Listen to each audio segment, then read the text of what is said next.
Why did you choose the Red Hat path, and how did it change your understanding of So Linux? when I learned that Red Hat was a practical exam, you can't just guess your way through it. You have to know it. I was like, boom, that's an easy choice. To get back on Yellowtail for a bit, yeah, you could have used the infamous YouTube University, but Yellowtail provided that structure and that accountability. I'm gonna be real, man. When I first applied, I'm not gonna mention the guy's name, but he told me, he said, man, based off of your schedule, you will not be able to complete the program. Our program is too demanding. And that kind of showed me like Juby is very honest and transparent. He's not out here telling people, oh, if you join this program, you will make six figures right out the gate. What was the aha moment that made you realize it was time to pivot into tech? All I need to do is focus on getting a cert and then building the actual skills and being able to prove that. And I can get paid how much? More than what I was getting paid as a civil engineer? Oh, bet. What is the highest amount of salary that a recruiter has reached out to you for a job? I haven't seen anything less than 95,000. All right, guys, we have Mr. I was tempted to title this just in time J. Lou in the thing, but I was like, I'm just gonna put Justin Lewis Linux. Nah, man, Easy. go ahead and put just in time. Cause this on YouTube is just in time. Yeah. Nah, I'm gonna go back into it. But first of all, man, thanks for joining us today. And secondly, a lot of you people, if you're around like we all like in a similar age range. So if you're around my age or his age, then and you black and you're trying to get waves, you remember the wave days, all the different waivers. So this is him. I know you ain't seen him on YouTube in a while, but he definitely uh I would say you took the work that you put in on YouTube and now you've transitioned it into your corporate life. That's what I would surmise because I Yeah. always see you on X working or working on something. So hats off to you on that. But before we actually get into the interview, Justin, could you just give everybody like a brief background on who you are? Yeah, most definitely, man. So a little bit about myself. I'm a middle child. I got two brothers, and I'm a first generation college student. So I went to A&M to get my engineering degree, and that was a challenge because I'm like the first one in my entire family, not just to go to college, but also to become an engineer. And it was just like, dang, So did that for a little bit, and I just chose it just because that was like what they tell you when you're young. What they say, become a doctor, lawyer, or engineer, right? Um, and then I got into like project management. Really didn't like it too much, and I started thinking like after I got married, I was like, what do I really want to do for the rest of my life? I've been married for about 3 years, and that's kind of when I stopped making videos on YouTube. And it was more like, all right, eventually I want to start a family. I want to be home more, and I want to do something I really enjoy. So I didn't know anything about system administration, infrastructure engineering, any of that stuff, right? So when I learned about it, it was actually my boy Stefan. He had an interview he did with Simone, and I reached out to him on LinkedIn. And I was like, "Hey, man, like, what the heck is like? Be real with me." And he told me the game, and I was like, "I didn't know this was a lane." So that's what I've been focusing on, man. I went the Yellowtail route, and it paid off. I was able to get the three major certs that are highly respected within the GovTech space within a matter of about a year and 6 or 8 months. So that's a little bit about my background. I definitely teach people how to get waves. I still got the waves. So, but yeah, No, I appreciate that, man. I can identify with a lot of that, especially like I think I was like at least on my mom's side and probably on my dad's side too. I was like the first one to go all the way through high school and then go through college and graduate. So a real first gen story, which is the pro is you did it, but some of the cons is so much of the stuff that you didn't know because you couldn't go anybody directly in the family with who went to school. So you really just trial and error in it. And you're like, man, yeah, how much man. better I could have been. Like I tell all the youngsters now, like they should utilize what we've been putting on the web because this wasn't around to go figure Mhm. out what to major in or what to ask your advisor, how to figure out like where you can get like for me, when I went to LA Tech, I was able to find out from a friend actually that hey, if you're a full-time LA Tech student, you can actually also take classes at Grambling at the same time. And so I was able to knock out a finance class and have a full load at Tech at the same time, which helped me graduate pretty fast. And it was free. Like, Yeah, man. so all those tips It's and tricks. when you a pioneer in your family, bro, it's just like you really are figuring everything out, and that's kinda why I feel like I did what I did to kinda make my family happy and proud, but then it was like, "Man, do I really wanna do this?" You know, Yeah. so Yeah, I think that's the one thing that I benefited early on of just being a person that at least early on at 18 knew like, "Mm, I ain't gonna be no good architect. Let me go ahead and find something else to do." Like, as much as I was yeah, interested in this old house or watching or liking the design concepts of buildings and all that stuff, I was like, "I ain't got what it take. Not what these guys yeah. doing." But, Yeah, and the funny thing is like, so my background is still is very transferable because my focus is still infrastructure, but instead of focused on like physical infrastructure, I'm focused on the infrastructure on in the cloud, internet, and all that kind of stuff, you know. So it was like, hey, do I want to focus on the old school way or the new school? So no, no, perfect. So check this out. You spent a decade working in the structural engineering and insurance fields. Pretty much kind of different from DevOps, but there are those transferable things that we talk about from time to time, like you just mentioned. But what was the aha moment that made you realize it was time to pivot into tech? for me, it was like I knew I enjoyed tech. You know, you want to do something not just for the money, because people say, "Oh man, you make a lot of money in tech." That's like I make a lot of money in insurance, you know. But it's like, what do I also find myself doing whenever I'm off work?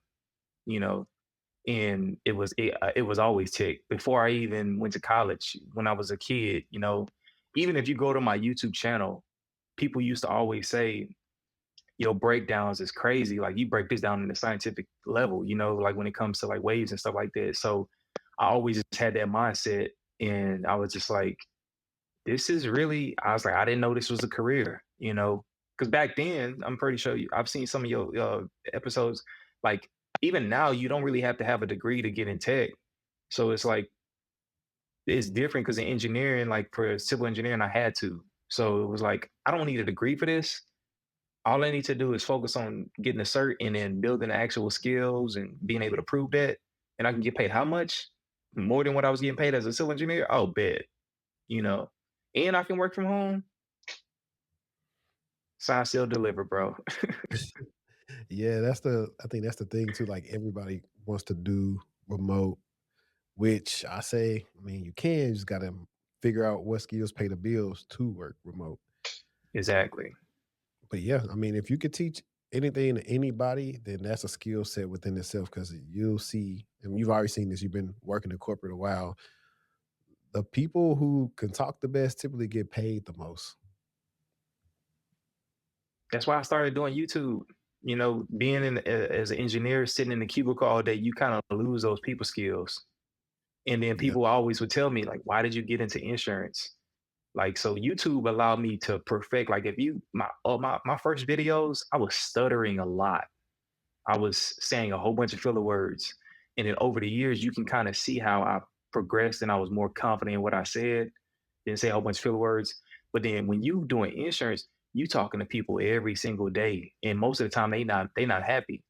So it was like I really wanted to just strengthen that soft skill because we all know like you don't get jobs just because you get a cert and also because of the skills. You get jobs because of who you know. So, and if you speak well, man, companies they look for that. They don't want somebody just in the corner desk designing stuff all day. That's important, but they need people to break this down to like stakeholders and different people in the business. So Yeah. No, that's facts. It's funny that you said that about YouTube because I tell people the same thing. If a lot of people want to do public speaking, sometimes you don't get the chance to do a lot of public speaking. And a lot of times you need to just work on speaking. And YouTube is the best platform for that, where you get one view or a million views. It doesn't matter. You still put in the work in and you're getting better. And like you said, and this goes back to when I used to make the boxing videos. I remember a guy I went to school with, he was like, he said, "You say you know a lot." And I didn't know that I said that a lot until I was like around my dad. And he says it so much. and we don't realize the filler words we most time we pick up is who we're around. Yeah, man. And so now one of my favorite things to do is when I'm talking to somebody, whether I'm talking to them a lot or it's our first time talking, I'm trying to figure out what's their filler word. And sometimes I'll tell them afterwards, I was like, you know, this is your filler word right here, right? And we're like, yeah, I don't know what to say right there. And so even now, I try to work on talking slower so I can kind of think about what I'm going to say next instead of rushing. And it helps out in interviews and day to day life. Yeah, like you said, man, YouTube is free. That's what I think a lot of people approach YouTube for the sake of becoming an influencer and making money. But when I started my channel, I really didn't care about that. I was like, hey, I have a certain goal. If I hit 10,000 subscribers, I'm good. Because I didn't see nobody hitting like that, you know? And then I was like, I really just want to develop my speaking skills. And when I got to that point, that's why I like people say, hey man, why don't you make videos? I'm like, I've kind of accomplished what I wanted to accomplish, but when you have a skill set, then people will be like, hey, why don't you do this a little bit more? And I just really wanted to sit down and figure out what do I want to do for the rest of my life? And if I do continue making YouTube videos, what do I want to talk about? So Yeah, for sure. So, structural engineering is all about building things that absolutely cannot fail. How has that high stakes mentality around reliability influenced how you approach infrastructure and DevOps? it's a good question, man. The reason why I chose like the DevOps lane and path is because, like I said, with civil structural, you have to. Whenever I would design things, they would be scrutinized by the government, to go through audits and all that kind of stuff like that. And one of the things that I learned is like in the government space, they follow STIGs and you got to do STIGs and stuff like that, right? So I was like, well, I know how to do like the auditing purposes and put my calculations together. But for me, it was more so as an engineer, you have to think different, you know, and that's one reason why I think whenever I do certain things, sometimes I with insurance, it allowed me to see when do I turn that dial on for the tech aspect and when do I turn it down for when I'm speaking to people. Because when you speaking to people, you can't be hitting them with high points with like high level detail stuff. But when you have that high level of technology understanding, like that takes off in DevOps because I've been able, like I said, man, I was getting the RHCSA and the RHCE within between both of them. I think it was like 6 to 8 months. Like I found out afterwards that the RAC is considered like a senior level cert, but I feel like my structural engineering background and mindset kind of made it easy for me. So I'm not gonna say easy because I'm not trying to downplay those exams or certifications. But when I was going through all of that, I was like, "Oh, this is my lane, bro." I was like, "I got to keep going." This video is being sponsored by Yellowtail Tech. If you're feeling completely stuck in a dead-end job, making less than your worth, and wishing you could break into tech, I need you to stop scrolling and listen up for a second. You don't need a fancy computer science degree or a background in coding to change your life. In fact, 90% of the students who go through Yellowtail Tech start exactly where you are right now, at absolute zero. This is why I fully support Yellowtail Tech. They aren't one of those massive high-volume boot camps that just take your money and leave you hanging. They focus on the quality over quantity. In just 6 to 9 months, they give you all the hands-on training you need with AWS and Linux, and the actual career coaching you need to land a high-paying IT job. But let me be completely real with you. They handpick their students. They don't care about your past, but they do care about your future. They care about your determination. If you're not serious about putting in the work to change your life, they aren't interested. But if you're ready to build a real high-paying career, let's get you on the right track. Click the link in my description and book your free career strategy session with Yellowtail Tech today. No, I feel you. I think it's one of those things where, and I'm trying not to butcher the term, but I believe it's called people being system thinkers or like Mhm. being able to see the system and how they're able to connect and how people like that are able to pretty much do good in a lot of different roles like this. So whether or not you started off in DevOps, there's so many principles of what you did in structural engineering in DevOps because at the end of the day, you're still dealing with infrastructure and there are foundations that need to be done in DevOps that, like you said, cannot fail. They're gonna be Yeah. scrutinized. They're gonna be looking at and all these different scrum meetings. They're gonna be looking at all the different things you're doing and making sure they're working and testing them. And so you don't want Yeah, to be and the one that stuff not working either. that's why I kind of briefly mentioned like turning the dial on because I can build the pipelines and all of that stuff like that, but being able to explain it to someone whenever you go into a meeting, whether if you have 5 meetings in a day, like you got to have that skill set, and that's when I was like, okay, structural engineering definitely kind of gave me that technical mindset of how I need to prepare and document everything and just really try to get it right the first time. Because I had a teacher in college, he would always say that he used to take his exams using a pen. He didn't use a pencil. Well, he would do his homework using a pen.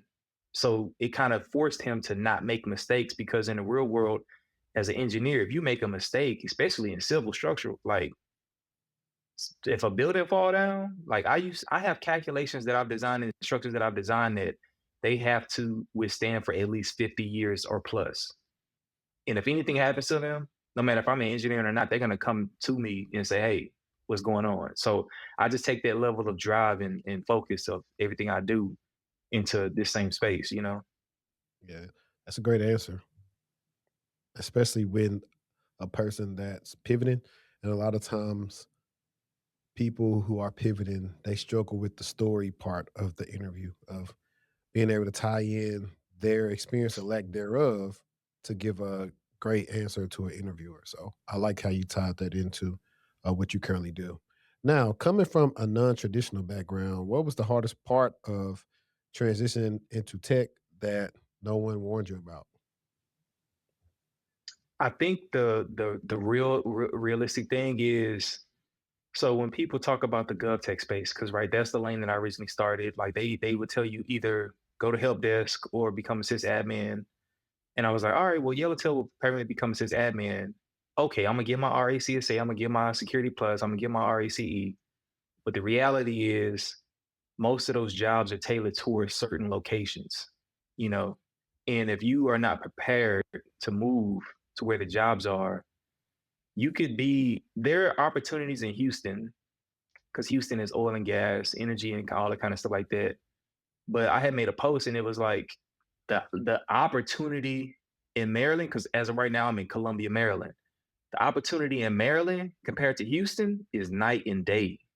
And it's just like I wish before I started, I would have knew that because it's like, okay, there's something I may need to consider. I may need to consider moving to an area where there's greater opportunity, or not even just great opportunity. Like I'm very competitive nature.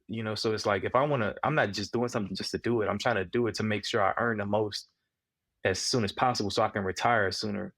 So it's like if I'm looking at these spaces, my mindset is like if the DMV is paying the most, I may need to move to the DMV for that reason. It's like you can't just get a security plus in RCSA and RCE and think you're gonna make bank in Houston or somewhere like that. It's like this is the hub of a lot of those contracts. You know. Yeah, no, I'm glad you said that because that's actually very important thing when people are thinking about pivoting. I always ask, well, did you research? It's like I've had these calls with people. They're somewhere they're not getting hit up, and I'm looking at where they're at, and I'm like, well, the biggest thing is you're in this state right here, and we all know there aren't many jobs in this state. You probably need to move to X, Y, Z. Or one of the questions I'll ask people is, hey, are you married to your current location? I ask them that because I'll let them know you probably gonna have to move. And I know Yeah. that better than anybody. Granted, I didn't move far, like from Shreveport to Dallas, 2.5, 3 hours. Could be longer depending on traffic. But I knew when I went on Indeed, I saw way more jobs in IT in Dallas than I did in Shreveport. Yeah. So you're Yeah. right And you though. bring That's up a great point because it's like Dallas is seen more as a hub. I know San Antonio also has a military base. I'm just saying that was the biggest thing. I was like, okay, most of my family is in Houston, but going down this path, it's like, no, I'm probably gonna have to move, you know? yeah. Honestly, that's what I tell people about Texas. People that really don't realize like a lot of people love Austin and whatever, but I really tell people for where it's at, it's really probably gonna be Dallas just based off how big the Metroplex is. But the gain in popularity it's had since the pandemic and the fact that, they're about to have their own, like, technically, like, their own little Wall Street out here on top of other Yeah. things that they have going on that they definitely, have a lot of stuff out here. Now, granted, they do have some, mm, defense contractors out here. So they do have the Lockheeds, I think Raytheon is out here. Um, who else? I'll have to double check, but they do have some contractors out here, but you just gotta, like you Yeah, I said, think you I gotta do seen your Booz knowledge. Allen has some postings in Dallas as well. Yeah. Oh man, that's cool. Now let's get into some of the fun stuff. So I like how they broke this down. It says you didn't just stop at the entry level search. You went out and got your RHCSA and your RHCE, which is the Red Hat Certified Engineer, which are notoriously hands on and difficult. Why did you choose the Red Hat path and how did it change your understanding of Linux? So the reason why I chose Red Hat was because it is a practical exam. Like as an engineer, like I said, this is where it gets into the engineering mindset that I have. One of my professors always was like, to be a good engineer, you need to differentiate between the practical versus the theoretical. Because there's a lot of people that go to school and they graduate and they're just theoretical engineers. They don't know how to be practical, right? So when I learned that Red Hat was a practical exam, you can't just guess your way through it. You have to know it. I was like, boom, that's an easy choice. But then on top of that, they're in the enterprise world, right? So it's like when you think about job opportunities, it's like, okay, I didn't know how high Red Hat ranked in the ecosystem, but then when I learned, I was like, they're very well respected. It's not because they have a practical exam, but Red Hat is a well respected tech company, So it's like if I want to get a cert, I want to get a cert that's practical, that's very well respected. But then also, whenever you have to recertify, you don't have to recertify so many certs. That's one thing I love about Red Hat. Like once I got my RACSA, I have 3 years and then I have to renew it. But then when I got the RACE, it resets the clock. So I don't have to worry about the RACSA, So I think that would be the biggest three. And what was the second part of the question? I can't remember. Um, I think it was just asking about why or what made you not just stop at the entry level certs to kind of. Oh well, no. The second part was like, how did it change your understanding of Linux? That's what it Okay. was. So I didn't come from a Linux background. Yellowtail definitely taught me like, okay, this is Linux. I could have learned it on my own. Like Juby said in his interview, I mean in his podcast, like the stuff that they teach is available online for free. But the thing is they put it in a structured format. And then when it comes to preparing for the RACSA and RACE, instead of you like shooting in the dark and then you're like trying to figure out, oh, what do I study? Is this going to be on exam? They just structure everything for you. And they target people who want to transition because I work 72 hours a week right now. So it's like I'm working 12 hours a day. I don't have time to be on YouTube trying to figure out what the heck is going on to learn Linux. You know, do you know some things about Linux? Or like, do you use it daily? I know you in cyberspace, but I used to see Linux a little bit more some of my other companies. Mostly on my end, if I'm seeing Linux, it's going to be one or two things. I'll be like investigating an alert with like somebody doing some stuff when it comes to like I think I was looking at some of my stuff earlier, but if I'm looking at somebody doing something like Ansible or Kubernetes, Docker, like all the different stuff cloud wise, that's kind of when I'll probably start seeing people doing like more Linux commands. But on the day to day, it's not something I interact with a lot. But I try to go back every so often to just get the foundations of Linux and just remember them, just because I know I'm primarily either using Windows and a little bit of Mac OS now. Well, really, Mhm. kind of half and half, but Yeah, Linux and Mac OS kind of like one and the same with some subtle differences. yeah. So just to kind of like go back to that, right? So you use it a little bit. If for anybody that's ever tried to use Linux, it's like learning a different language. Hmm. Like once you know Linux, then it's like, oh, this makes sense why they labeled this command this, and this. But when you first get on the terminal and all you have is a terminal, you don't have a GUI or graphical user interface or anything like that, and you're just trying to type and figure out, it can be overwhelming, you know. So like that cert, I see why the Red Hat systems administrator certification, it really is like a baseline. You know, if you can pass that certification, then you have a solid understanding of Linux. And it made everything easier for me because people always say if you want to be great in IT, you need to have a solid Linux background as well as networking for the path that I'm going on, right? And I I was agree. like, well, all right, the RHCSA, it's going to solidify the foundation. And then the reason why I did the RHCE was because Ansible is really written in Python. So when you are looking at these job applications, a lot of times they'll say you need to know Linux, you need to know Python, Ansible, TCP, all of that stuff like that. They'll have all these different things. Well, I was like, well, if I can pass the RACE, then it'll kind of help me understand a little bit more about Python. And it forced me to learn Python because instead of me just going straight into RACE, I stopped, took a little class to learn Python and understanding key value pairs and all that stuff. I was like, Mhm. oh, so now when it came to Ansible, I was like, oh, this is a breeze because I know why it's pulling this, or if I run this command in order to create this playbook, this is why I have to do X, Y, and Z because it's all Python, you know. So that was the reason why I chose both of them, and they just kind of solidified those baselines of what most jobs ask for entry, mid level type roles. So Great. And to get back on Yellowtail for a bit, right? Like you said, yeah, you could have used the infamous YouTube University, but Yellowtail provided that structure and that accountability for you to yeah, learn it in man. a better way. And so let's talk about Yellowtail a little bit more, and then as well as everyone is going to come to the comments when they watch this. They're gonna because they did it in the episode with Juby and I. They was like, yeah, but either I didn't qualify or I couldn't afford it or whatever. But you know, I just want you to also touch on that because we talked about this like kind of pre-production on talking about we were mentioning like, did you feel like the investment is worth it? Yeah. So I'm gonna be real, man. When I first applied, I'm not gonna mention the guy's name, but he told me, he said, "Man, based off of your schedule, you will not be able to complete the program.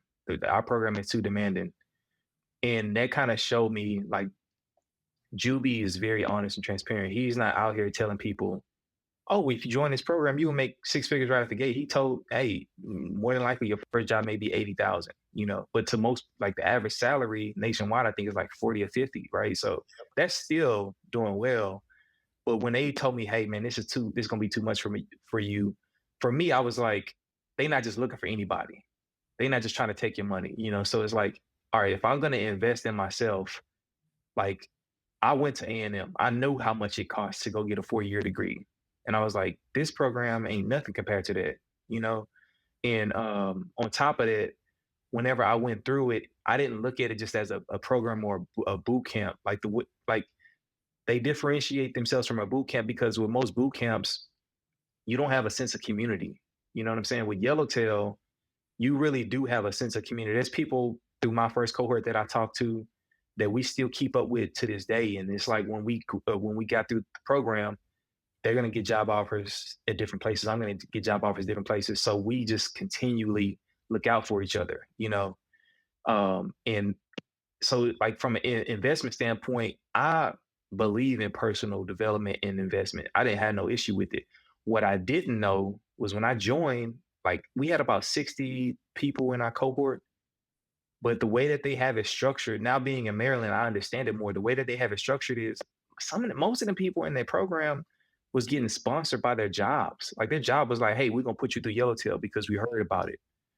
Or if you live in the Maryland area, I believe they offer some kind of I don't know too much. I don't want to say anything that's not correct, but Yeah, I I just understand. know that like some people will say, oh well, they cost too much or whatever. I'm like, a college tuition ain't cost nothing near this. You know what I'm saying? And I seen if you go into the Red Hat website to pay for their cert prep alone, I think is like 4,000 plus. You know, and I was like, I not only am I going to get Security Plus, RHCSA, and RHCE, but I'm also going to get the interview prep because they gave me three. rounds of interviews, and then the community. You know what I'm saying? Like Stephon, I started it because of Stephon, and then when I finished it, Stephon was the leader of our Ansible cohort, and I still chop it up with Stephon to this day. You know, so it's like, yeah, I don't know. I ain't trying to sell the program, but No, no, no. And I think you're just being honest, right? I'm because I'm over here. yeah, I'm the one that's just thinking of the questions really to ask you as far as like, if we even go through, the help with the certs and like outside of like, so the skills is just like Linux and Ansible, and then kind of what else would they like kind of at a high level pretty much kind of introduce you to? yeah. So the curveball that I got hit with was that we started off with a strong networking class, and I got to give a shout out to my boy Ricky if he ever watched this. But Ricky is like a network engineer through Yellowtail, and like I was like, what is this? Like they told me it was gonna be 3 days. I'm taking a network class. And like we went through subnetting, we went through all of that stuff, right? We even got the AWS Cloud Quest badge. It's like the free thing that really Okay. don't mean nothing. But he was These are like, "Hey, things where you this, like it's like gamified. yeah, it's the gamified thing." So like we started with networking, and then we got into Linux. And then it was like, okay, once you have a good understanding of Linux, then it's like, all right, let's get into RHCSA prep. Then it was like, okay, no, I think before the RHCSA, it was Security Plus. And the reason why they structured it the way that they is because it's based out of Silver Springs. It wasn't until I got deployed here, like I'm working here, like I'm seeing Annapolis Junction, I'm seeing Fort Meade, I'm seeing, like I said, Columbia, like a lot of the job postings, like all I really needed was Security Plus and RACSA. But because I was in Houston, I'm like, I'm thinking I had to need all this other stuff. But if I would have just got those two, I would have been straight, bro. You know what I'm saying? Like they looking for people that's the US citizens that can get clearances and that have those skills to hire them, you know? So Yeah, that's the thing too. I think a lot of people when I run into them, they worried about how to get that clearance, man. Like mine is yeah. expired or inactive, whatever it is. So I've told people occasionally if they've asked me about a role, I'm like, well, I had one about 10 years ago. So if you can go back through OPM and reactivate that joint, I'm in there. But Yeah. But I say just the last thing was that so we did that, the cert prep, and then they gave us a real environment, bro. Like the biggest thing I'm like forgetting is the apprenticeship. The top two reasons why I joined Yellowtail was the apprenticeship in the community. I was like, if I can get like physical, because once you pass that cert, you realize this cert don't qualify you for a job. It's just something to screen and to say, hey, I know how to do this, this, and this. But when we went through that apprenticeship, like I've had some interviews, like I'm not actively looking for roles right now, but I've had a few interviews where when I start going into just a little bit of what I did at Yellowtail, they stop asking me questions. They be like, oh man, like we don't even do that here. Like that's some high level stuff, you know? So they definitely prepared me, man. And I was just like, yeah, I got the community. So yeah. that's dope, man. So um can you walk us through what your current home lab setup looks like and how valuable it's been for you for your interview prep and your career so far? Yeah. So one of the things that I realized was that, okay, once this ends, I still need to have my own home lab. So when most people hear that, they get kind of nervous or whatever. But a home lab is simply any device that you want to use. It can be an old MacBook. For me, I have an old Intel Nuke, like the little mini computer that Mhm. I basically run my servers through. You know, so if I want to spin up a virtual machine to practice Active Directory or to practice whenever I was practicing for Ansible, like they gave us an environment for uh, it had on VMware where we had control node, and then some managed nodes and stuff like that. But I was like, if I want to practice it for myself, like I can do this on my own home lab. And I got to the point where when I was like, all right, I really want to get into DevOps. That's what really interests me. Then I ended up buying a ThinkPad simply because I wanted to be able to get purely into Linux. And like anybody that knows, ThinkPad's built from Lenovo, you know, like they real good for running Linux off of. And I run a Kubernetes cluster through Rancher Desktop on my home lab.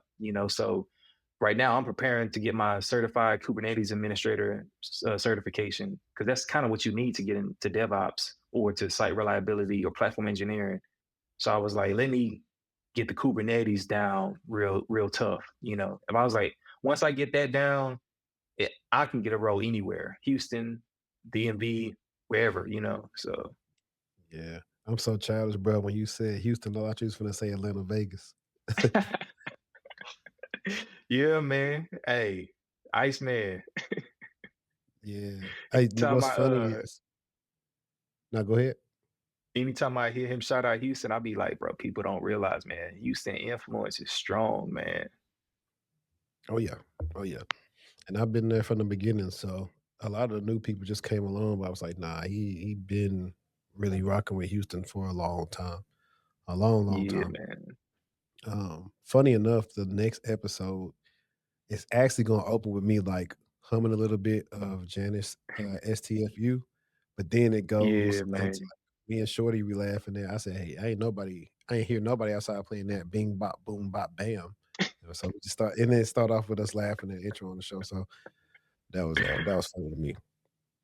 Yeah, hey Um, man, that song, I ain't gonna get into that, bro. Let's stay on topic. I took, hey, no, I feel you on that one. Dang, and that's crazy because see, that's what I get for being funny talking like that. Oh, that's what I know I was gonna say. I need to connect you with he's been on my show and I gotta bring him back on. But my guy Damian Burks, he has a couple of DevOps LinkedIn courses and he's been doing DevOps for a while. He was at City and I forget where he's at now, but he's got his own DevOps community. And it's called what's it Yeah. called? You say Blueprint? Yeah, DSB. So he got a Discord and everything for it. He's dope. So I gotta connect y'all. He's from he actually from New Orleans. So Okay, that's what's up. 504. Yeah, that's one thing I just to touch on. Like, so I don't want people thinking that okay, you got to go the Yellowtail route. Because once I got out, I learned that there is like, if I wanted to become a DevOps engineer, I necessarily didn't have to do what I did.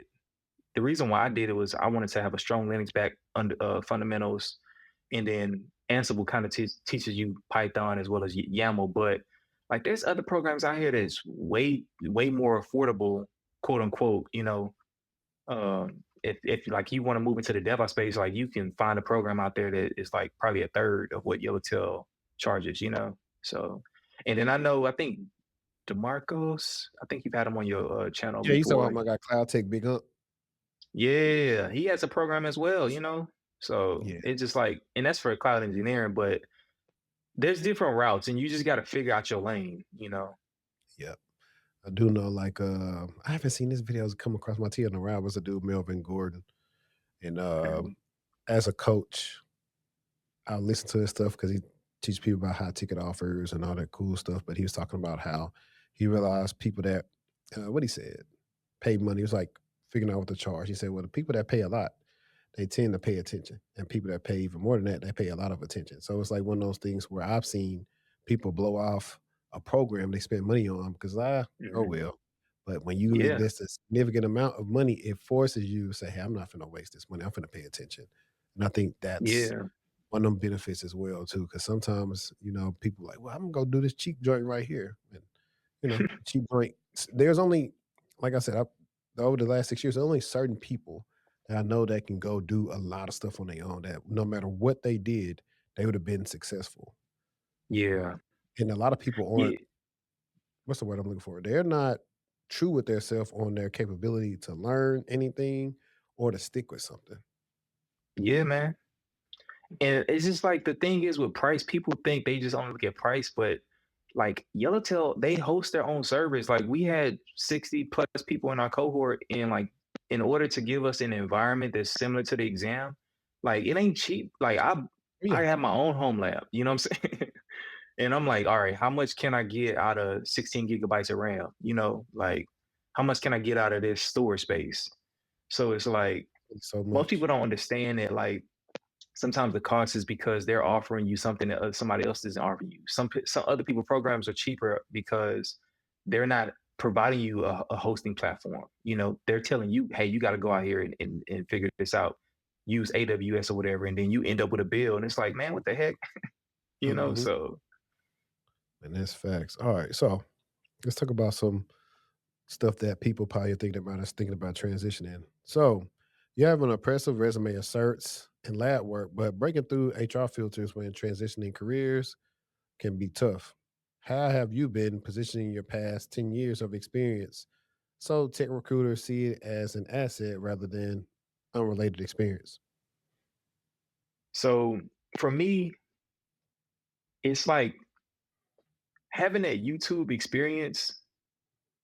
Because when you make YouTube videos, you're basically trying to get people to watch, right? So Mhm. it's like the same thing when it comes to your resume and your LinkedIn. You have to be able to tell a story. And like with my videos, like I've always been a storyteller, right? So it comes easy to me to say, hey, when I started off as a kid, my mom and dad told me, hey, go to school, become a lawyer, doctor, engineer. I chose the engineering route. When I got into it, I realized like, hey, like I enjoy this. I have the skills for it, but I don't love this. And I wanted to develop the people skills because I know when it comes to IT, you have to be able to explain these high level subjects to normal people. So I transitioned into insurance to force me because insurance is very tech related. Yeah. Insurance is what I do. Tech is how I do it in insurance, if that makes sense.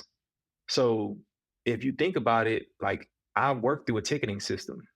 Every time I get a claim, it's a ticket, and I have to resolve the complex tasks that come with it. I don't know what's going to come with that claim, so it's the same transferable skills of if I whether if I started in a help desk or not, or whatever the case is. But when you go into corporate America, especially like for the IT space, they're going to just throw random problems at you, and you have to be able to solve them. And I was like, I already have these skills because I've done it in engineering where I didn't even know what the solution was and I came up with it. Or when I with insurance, you showing up to people's houses and you don't know what you're gonna walk into, and you on a timeline. You can't take forever. So it was like all those skills. Being able to explain that is one of the things of like, okay, like I have this. Yeah, it makes it easy. So since I have YouTube, let me just start posting on LinkedIn what I'm doing, right? Because a lot of people don't value that. I've seen people on X. I really don't get the beef between X and LinkedIn, but Me I'm either. like, if you are a corporate career minded person, you would be. It would be silly for you not to utilize LinkedIn, you know.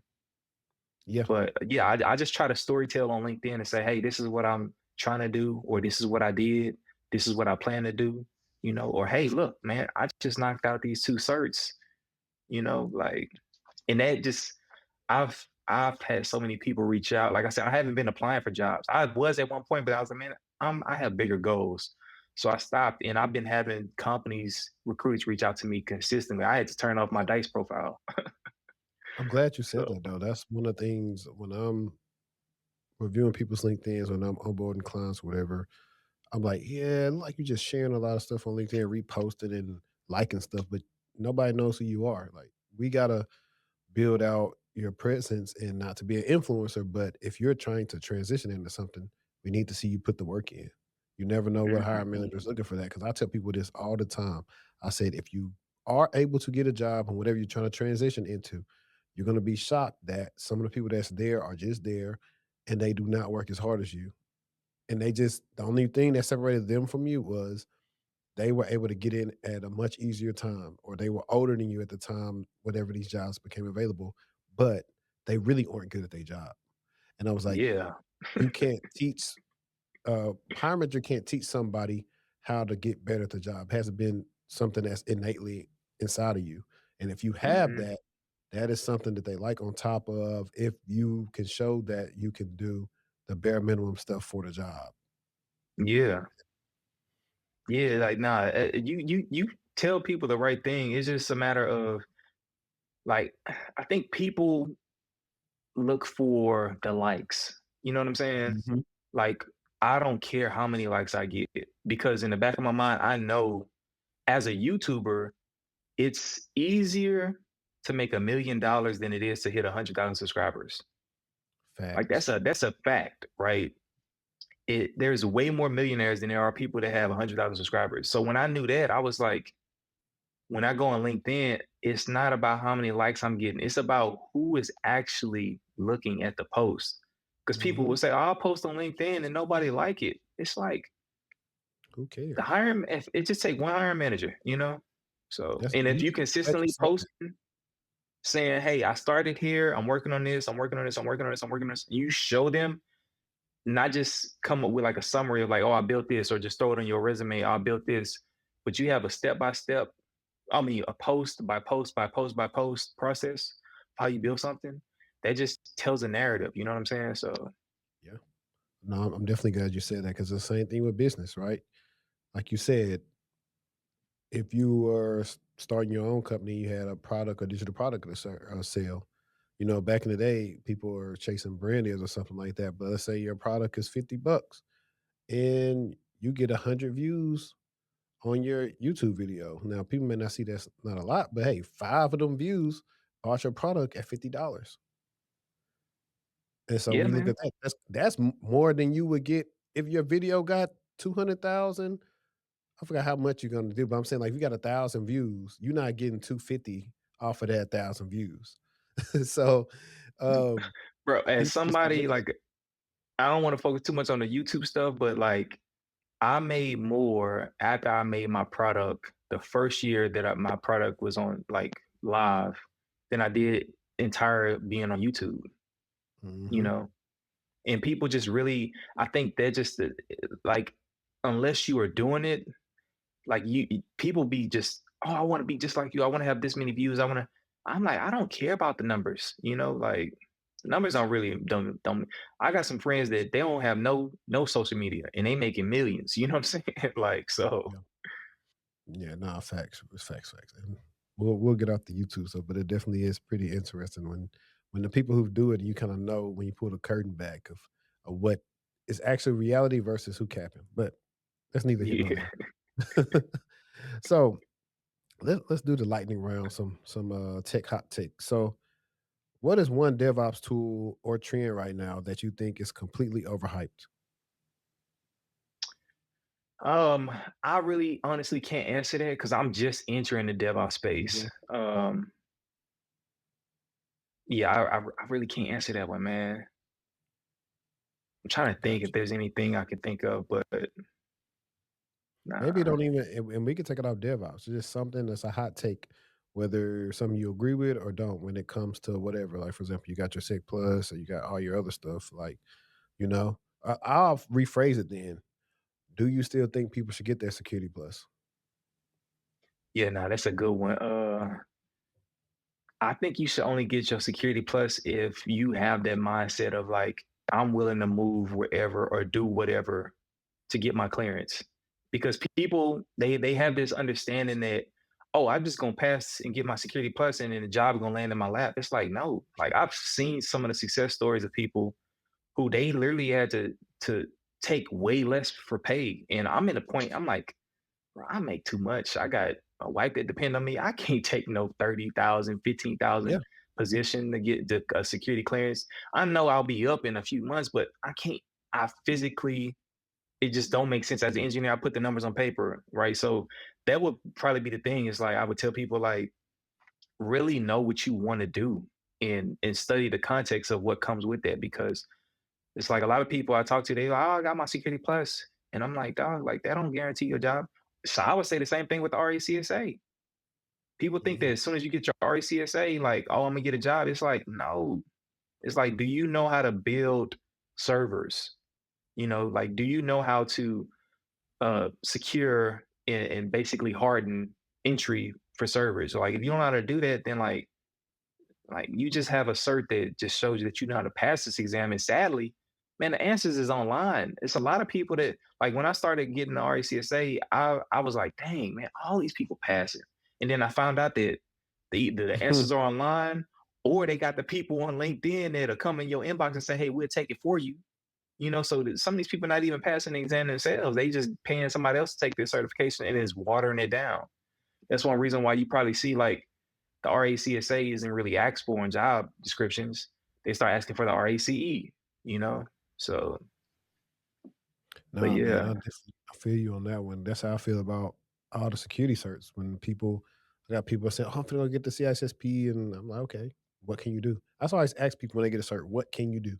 What do you know?" yeah, And then I bring up these basic scenario questions to them, and they can't answer them. Like, exactly. And I said, "I yeah, understand man. why you think you should go do this, but I'm just gonna give you the real behind just putting money in and not knowing what to do with your money with getting these certifications."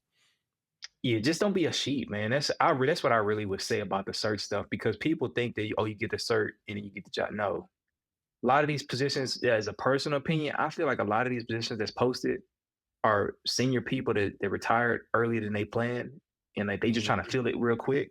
And you're not gonna get that position, not unless you live in a city like the DMV where they hire it. Like if you have your Security Plus and your RHCSA, boom, yeah, of course I can just go post and get jobs left and right, you know. But in Houston, nah, man. Gotta put that work in. Yeah. And that's something I didn't ask if you was comfortable with sharing as far as like money wise. Like, did you see any drastic increase from switching careers or what? So I haven't fully switched. That's one of the Okay. questions that like recruiters will ask. They'd be like, "So I see that you are working in insurance and you are sysadmin." And what I tell them is, I'm like, "Hey, this job pays the bills. This job allows me to build the experience." You know, so it's So, like I, I'm like, I'd rather build the experience and still have a high paying job versus struggling. You know what I'm saying? Like oh, just to have a let me see. story. You know. I think this is better. What is the highest amount of salary that a recruiter has reached out to you for a job? I'll put it like that. And that way we Yeah. can put this in perspective of the people who may not already have like a high paying role. Mhm. So, like, yeah, I can definitely answer like the rates. So, of course, you get the recruiters that reach out to you and say, "Hey, we got this position. It's $40 an hour," but they asking you to do a whole bunch of crazy stuff, and you got to know your value. I'm like, I'm not doing that, Facts. right?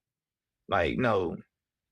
So when I started originally applying, that range that Juby gave is spot on. For me, it was I haven't seen anything lower than like 95. Like I said, you'll get the people that'll offer you the 40s and less, you know, but like I haven't seen anything less than 95,000. Now, the highest that I've had someone reach out to me for, because you got to know your number off your head. So my number, I was like, hey, 55 an hour, that's 120 a year. I'm good with that. Mhm. That's about 10K before taxes. Especially if that's my first job, yeah, I'm good with that.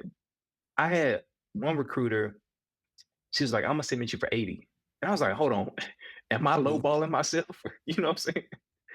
And sometimes that's just really the reality. Like, cause when I came to Maryland, I started seeing like Annapolis Junction, Fort Meade, like these salaries, all you need security plus RACSA, I think it's like 150, 170 base. I mean minimum, and that's the minimum range. You know what I'm saying?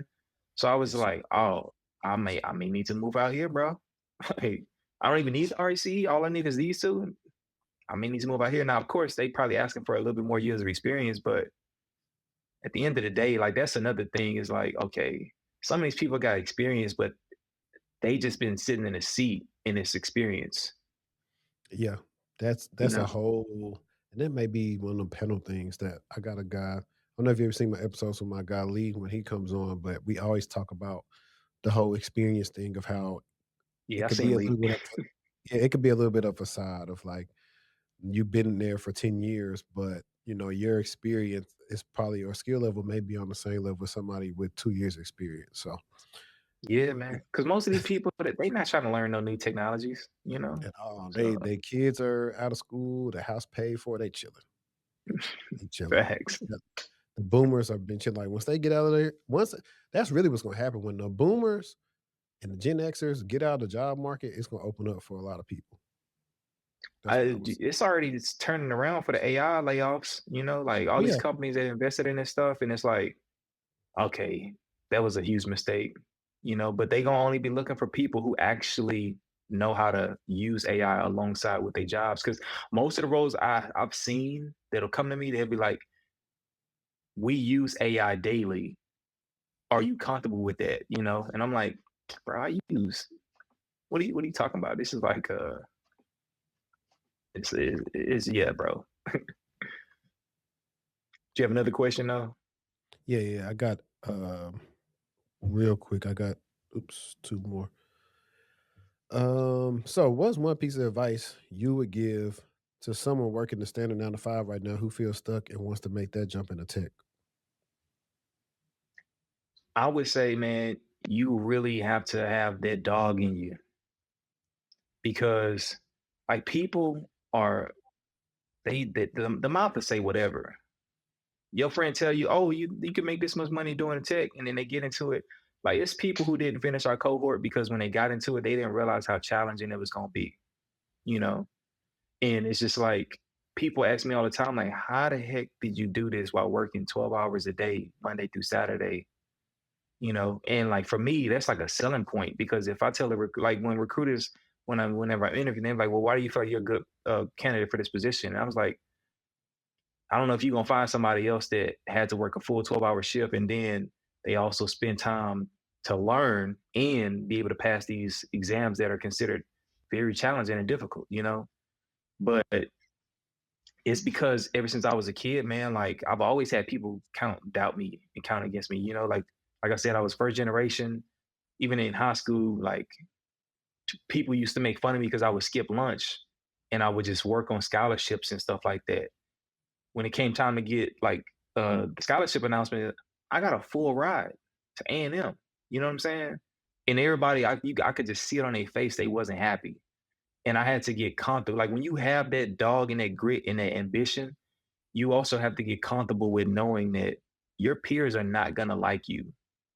They're gonna just assume that you think you're better than them. And it's like, no, I just have higher ambitions.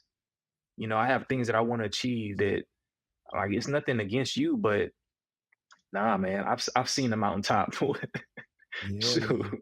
Yeah, and that's something that we talk about a lot. Well, you find out like about people, you can start figuring out. You start getting older, who somebody is and kind of what they're going to turn into based on the decisions that they start to make. And Yeah, everybody that was laughing, they wish they would have been doing what you was doing. So hats off to you on that for real, man. yeah, Um, man. Salute, bro. Now the last one is like for the people who want to keep in contact with you, and this would be probably more so for the listeners because I'm definitely going to have all your. Well, if you want us to put X in the description, or you just want us to put a LinkedIn in the notes, I'll put that in there. But how can they keep up with you? Yeah, man. So I'm just in time J Lou on almost all social medias. X, LinkedIn, Instagram, Facebook, all of it, right? I learned from you and some of the other OGs in the IT space. I don't really keep my like current stuff posted. I have it right now just because I'm like I said, I'm showing that hey, I'm in this field and it shows the experience. But once I get like a full time position, then I'm probably not gonna really like post it. So I ain't really worried about that kind of stuff. But I also when it comes to just keeping up with me, I do plan on eventually getting back into my YouTube. And I don't know if I'm a focus purely on tech stuff, but I think I want to just talk more about like how was I able to do what I did, you know, because I know it ain't nothing light, but I know a lot of like whenever I was going through my cohort, a lot of people was reaching out to me asking me for help. So I think getting back into YouTube for that reason would definitely be beneficial. So yeah, just you can I know on the video it's probably gonna be tagged with my channel, but if you just search just in time J Lou, that's all one word, you'll find me. Nah, man, it's always been a great conversation. A lot of gems were dropped, and trust me, guys, I fought the urge to not make this thing be 2 hours. But in the comments, if you want them to come back, and like I said, we can work something out, we'll definitely do that. But Justin, appreciate you for pulling up on us. And then until next time, stay textual. We out. Peace. Now I appreciate it as well, man. Salute.